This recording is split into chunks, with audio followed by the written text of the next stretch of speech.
Teoría general del delito. Capítulo 19. Causas de justificación. 1. Causas de justificación. Naturaleza y efectos. 2. Sistemática. 3. Elementos subjetivos de justificación. 4. El error en las causas de justificación. 5. Justificación incompleta y atenuación de la pena. 1. Causas de justificación. Naturaleza y efectos. El ordenamiento jurídico no solo se compone de prohibiciones, sino también de preceptos permisivos que autorizan a realizar un hecho, en principio, prohibido. En derecho penal la existencia de un hecho típico supone la realización de un hecho prohibido, en la medida en que el tipo constituye o describe la materia de prohibición, es decir, aquel o aquellos hechos que el legislador quiere evitar que realicen los ciudadanos. Pero en algún caso concreto el legislador permite ese hecho típico, en cuanto hay razones políticas, sociales y jurídicas que así lo aconsejan.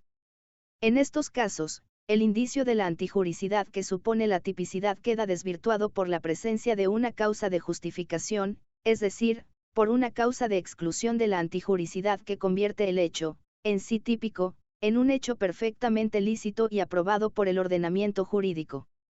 A diferencia de lo que sucede con las causas de exclusión de la culpabilidad, las causas de justificación no solo impiden que se pueda imponer una pena al autor de un hecho típico, sino que convierten ese hecho en lícito, con todas las consecuencias que ello comporta. A. Frente a un acto justificado no cabe legítima defensa, ya que ésta presupone una agresión antijurídica. B. La participación, inducción, cooperación necesaria o complicidad. En un acto justificado del autor está también justificada, sobre la autoría mediata CFR infra capítulo B. C. Las causas de justificación impiden que al autor del hecho justificado pueda imponérsele una medida de seguridad o cualquier tipo de sanción, ya que su hecho es lícito en cualquier ámbito del ordenamiento jurídico. D. La existencia de una causa de justificación exime de la comprobación de la culpabilidad del autor, ya que la culpabilidad solo puede darse una vez comprobada la existencia de la antijuricidad. E. El ámbito de las causas de justificación se extiende hasta donde llega la protección normativa del bien que, por renuncia de su titular o por mayor importancia de otro, se permite atacar. Toda extralimitación o exceso en el ejercicio de una causa de justificación o lesión de un bien extraño será, por lo tanto, antijurídica. Todos estos efectos son predicables por igual de todas las causas de justificación que reconoce el ordenamiento jurídico.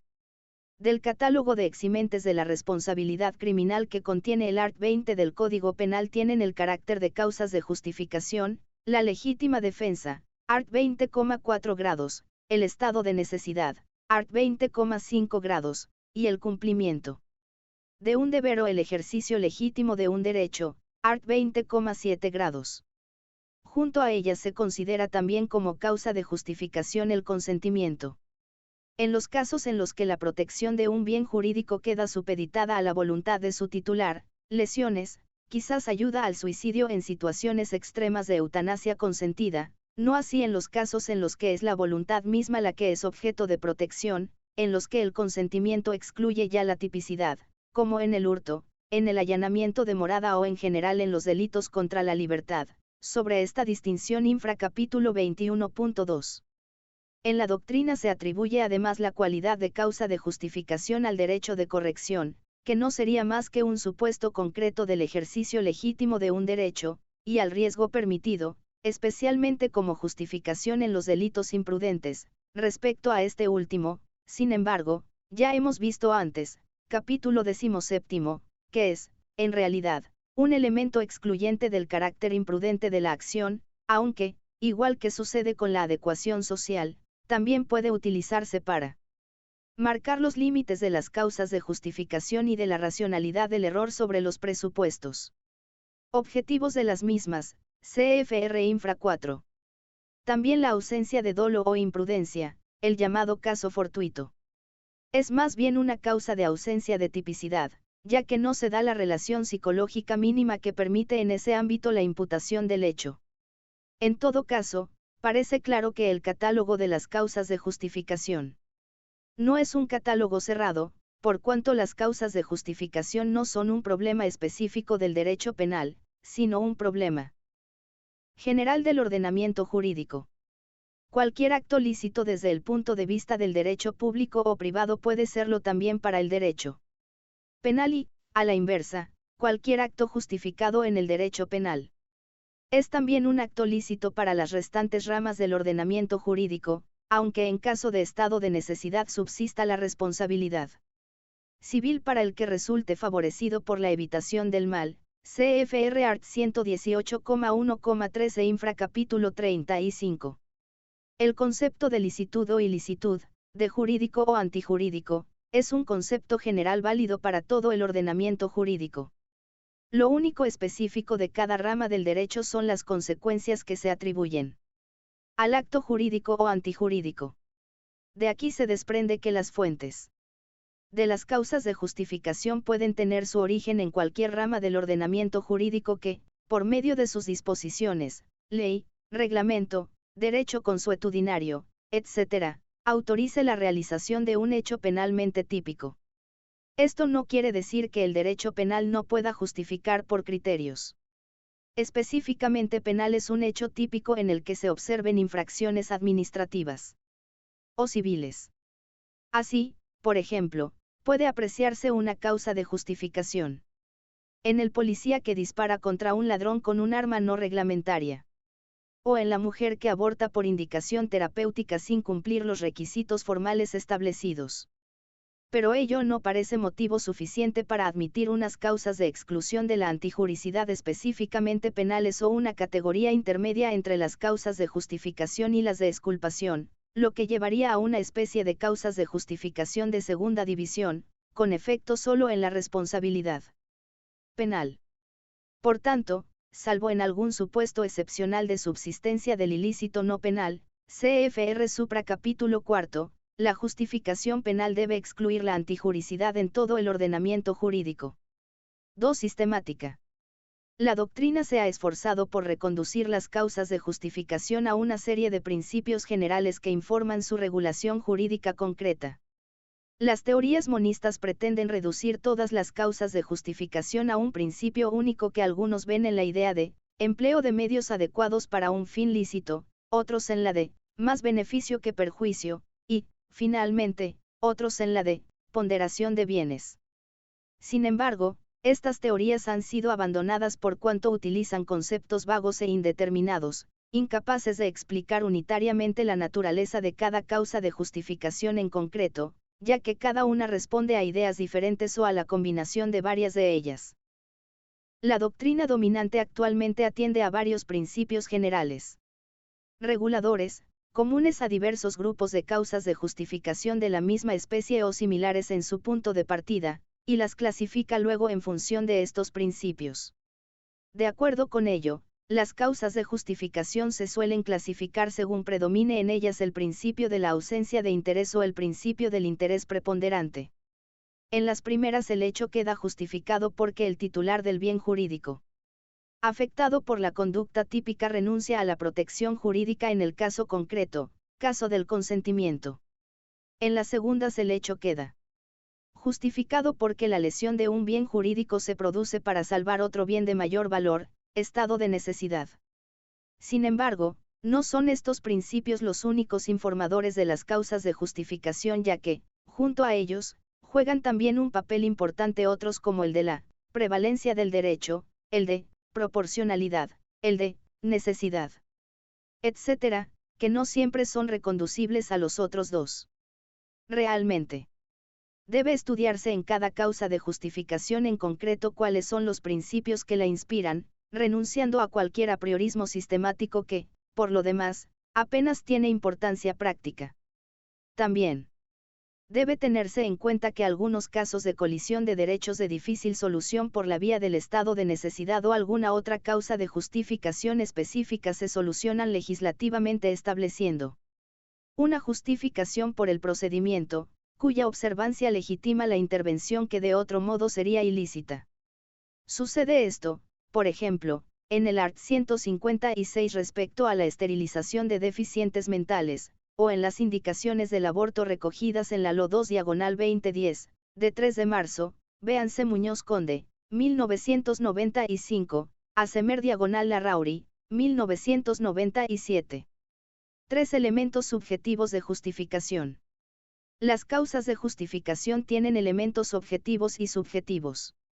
Para justificar una acción típica no basta con que se dé objetivamente la situación justificante, sino que es preciso, además, que el autor conozca esa situación e, incluso, cuando así se exija, que tenga las tendencias subjetivas especiales que exige la ley para justificar su acción. Así, por ejemplo, solo puede actuar en legítima defensa quien sabe que se está defendiendo. En el estado de necesidad, el número 5 del art. 20 exige que el autor actúe, para evitar un mal propio o ajeno. Si falta alguno de estos elementos subjetivos, el acto no queda justificado, a pesar de que objetivamente se den los presupuestos objetivos de una causa de justificación. Para la justificación de una acción no es suficiente, por tanto, que el autor alcance un resultado objetivamente lícito, sino que es preciso, además, que haya actuado acogiendo en su voluntad la consecución de ese resultado.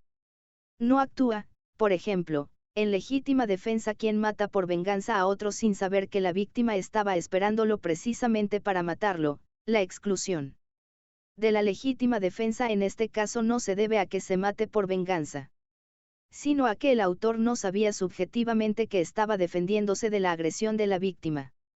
El elemento subjetivo de justificación no exige, por tanto, que los móviles del que actúa justificadamente sean valiosos, sino simplemente que el autor sepa y tenga la voluntad de actuar de un modo autorizado o permitido jurídicamente.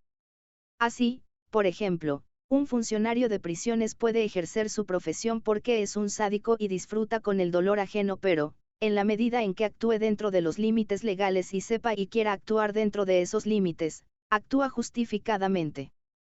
Lo mismo sucede en las demás causas de justificación. No se trata aquí en absoluto de valorar los motivos e intenciones últimas del acusado, sino de probar, simplemente, que conoce la situación objetiva justificante y que actúa voluntariamente dentro de los límites autorizados.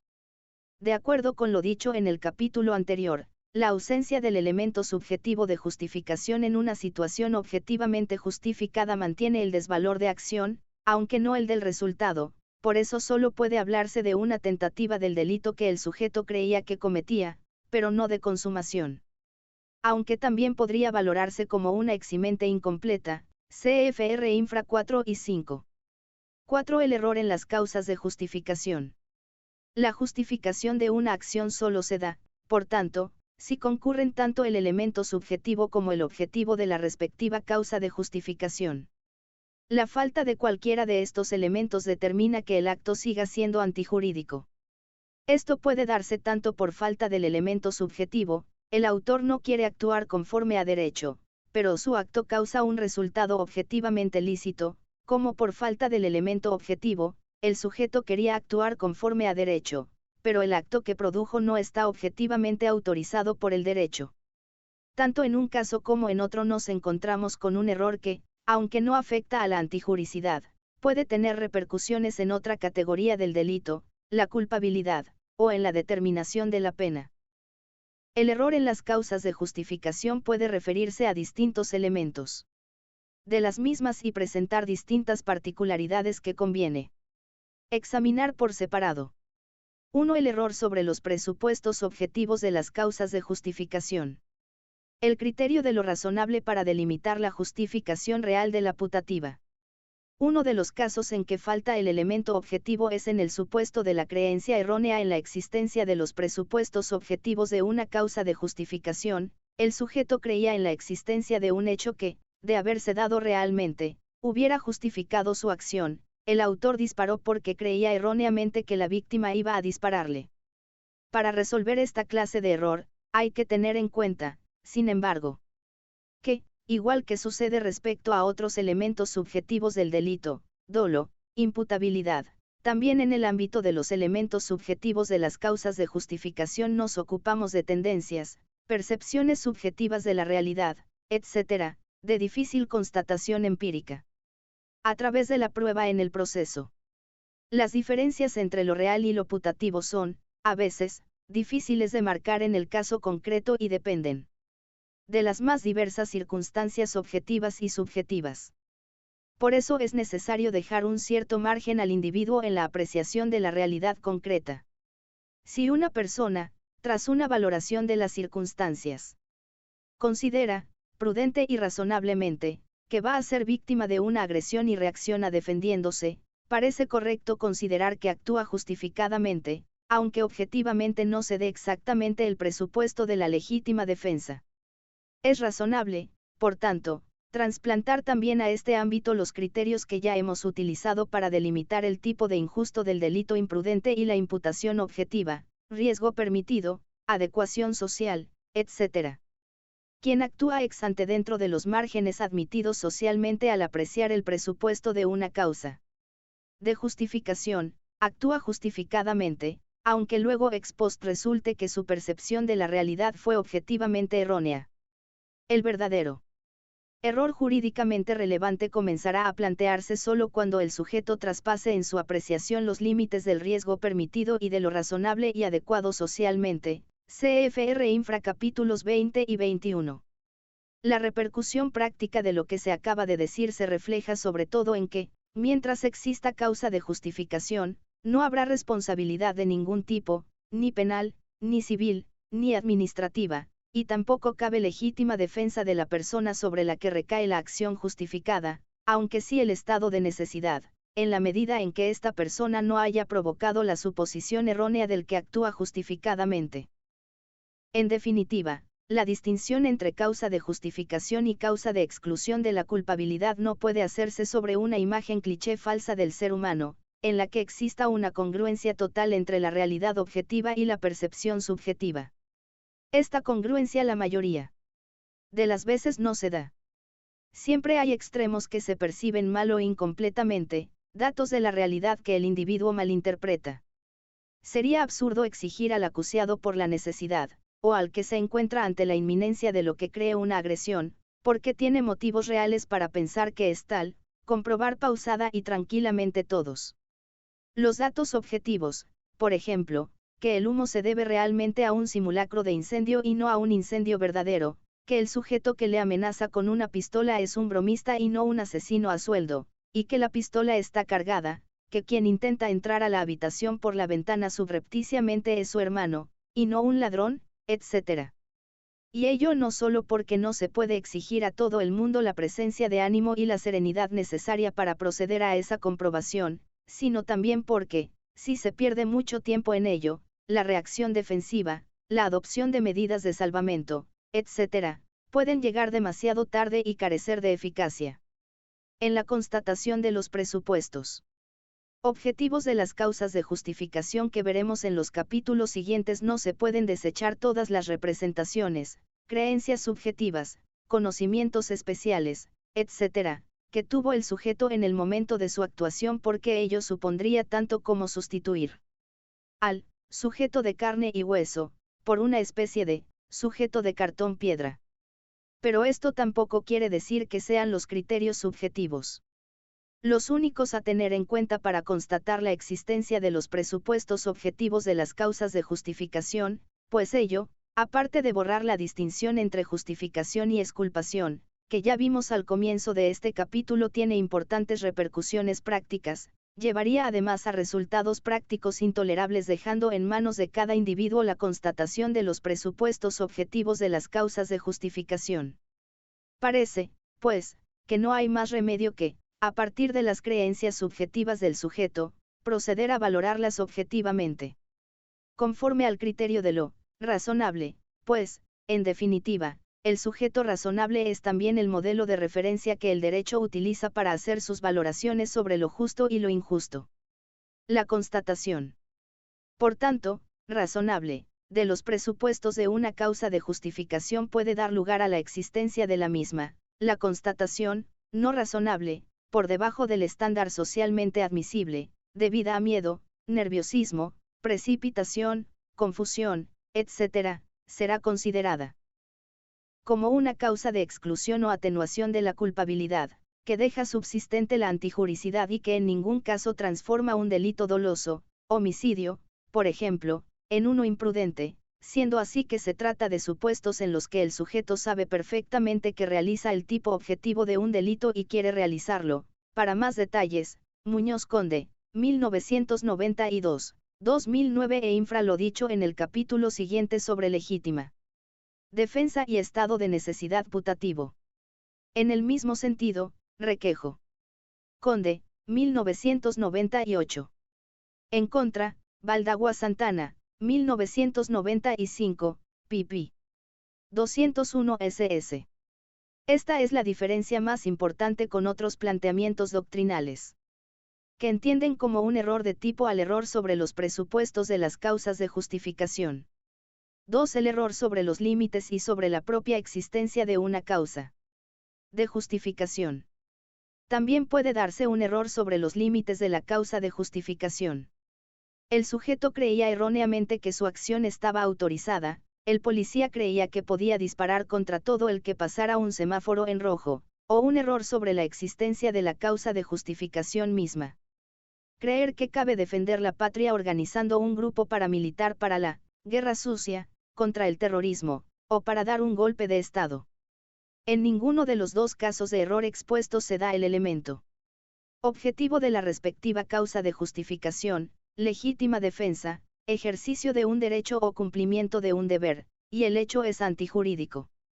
Pero, como más adelante veremos, este error puede afectar a la culpabilidad como error de prohibición, excluyéndola totalmente, si el error era invencible, o atenuándola, si era vencible, o bien ser totalmente irrelevante por ser una valoración subjetiva absolutamente arbitraria y sin el menor apoyo en las normas jurídicas objetivas, delincuente por convicción, CFR Infra capítulo XIF. 3. El tratamiento de la ausencia del presupuesto subjetivo de la causa de justificación. El caso inverso se da cuando falta el elemento subjetivo de justificación. Aunque objetivamente exista una situación justificante, el autor dispara contra su enemigo, sin saber que éste le estaba esperando para matarlo. El hecho es antijurídico. Lo que la doctrina se plantea aquí es si cabe castigarlo por el delito consumado, ya que el resultado producido objetivamente era aprobado por el ordenamiento jurídico. La cuestión es muy discutida. La doctrina dominante se inclina por castigar por tentativa ya que, aunque el resultado pretendido por el autor se ha producido y, objetivamente, constituye la consumación de un delito, la verdad es que el ordenamiento jurídico no lo desaprueba. En este supuesto existiría desvalor de acción, que fundamenta la punición en base a la tentativa, pero no desvalor de resultado, que justificaría la punición por la consumación. 5. Justificación incompleta y atenuación de la pena. La antijuricidad es una categoría del delito que puede ser graduada, es decir, admitir diversas valoraciones desde el punto de vista de su gravedad. Normalmente, la mayor o menor gravedad de la antijuricidad de un hecho se tiene en cuenta en la configuración del tipo de injusto específico de un delito, así, por ejemplo, matar a otro con alevosía convierte el homicidio simple del art. 138 en uno de asesinato del art. 139, usar un vehículo que se ha tomado sin consentimiento del dueño para hacer un viaje más de 48 horas convierte automáticamente el delito de hurto de uso de un vehículo a motor, art. 244,1 y 3, en un hurto común, art. 234. Otras veces, la diversa gravedad de la antijuricidad se refleja en una simple circunstancia modificadora de la responsabilidad agravante o atenuante, o en un tipo cualificado o privilegiado derivado del tipo básico. Lo que, o bien incide en las reglas para la determinación de la pena dentro del marco penal correspondiente al delito cometido, CFR Arts 21, 22 y 23 en relación con el Art. 66, o bien constituye un marco penal propio, CFR Arts 234 y 235. Las causas de exclusión de la antijuricidad solo excluyen esta cuando se dan completos todos sus elementos, objetivos y subjetivos. La ausencia de alguno de estos elementos o el exceso en el ejercicio de la causa de justificación pueden incidir, sin embargo, atenuando el juicio global sobre el merecimiento de pena del hecho, bien porque disminuyen el desvalor de acción, bien porque disminuyen el desvalor de resultado, que constituyen la base del juicio de antijuricidad. Así, el que mata a otro porque cree erróneamente estar defendiendo su vida, o porque se excede en el ejercicio de una legítima defensa o de un deber en sí legítimo, merece, ciertamente, una mayor condescendencia que el que lo hace sin encontrarse en esa situación. De ahí que la justificación incompleta y la putativa puedan dar lugar a una atenuación o, en su caso, a una exención absoluta de pena. El Código Penal recoge esta idea de un modo general para todas las eximentes en el art. 21, al considerar como la primera de las CIR. Circunstancias atenuantes las expresadas en el artículo anterior, es decir, las eximentes, cuando no concurran todos los requisitos necesarios para eximir de responsabilidad en sus respectivos casos. La incidencia práctica de esa declaración se refleja luego en la determinación de la pena, ya que el art. 68 prevé para estas eximentes incompletas la aplicación de la pena prevista para el delito rebajada en 1 o 2 grados. Sin embargo, cuando la exención incompleta provenga de una causa de justificación y se deba a un supuesto de error de prohibición, será de preferente aplicación el art. 14.3, que de todas formas contiene para los supuestos de error vence la misma regla de determinación de la pena, véase infracapítulo XIF. La exención incompleta queda, pues, reservada para los casos en que falte algún elemento no esencial. Los casos en los que se dé la situación objetiva justificante pero el sujeto no lo sepa, es decir, falte el elemento subjetivo de justificación, deben tratarse como una tentativa, con su correspondiente régimen de atenuación de la pena, CFR art. 62, e infracapítulo 26, sin embargo, algún autor considera más conveniente aplicarle el régimen del art. 68, que se adapta mejor a la peculiaridad de este tipo de casos, véanse Díez Ripollés, 1991, Valle Muñiz, 1992, 1994, 1997, y el resumen de su posición en Quintero Olivares Dir, comentarios, Gil, 2002, de otra opinión Sanz Morán, 1993, Pipi 87 y SS, Maqueda Abreu, 1984, Trapero Barreales, 2000, P 394, Gil, 2002.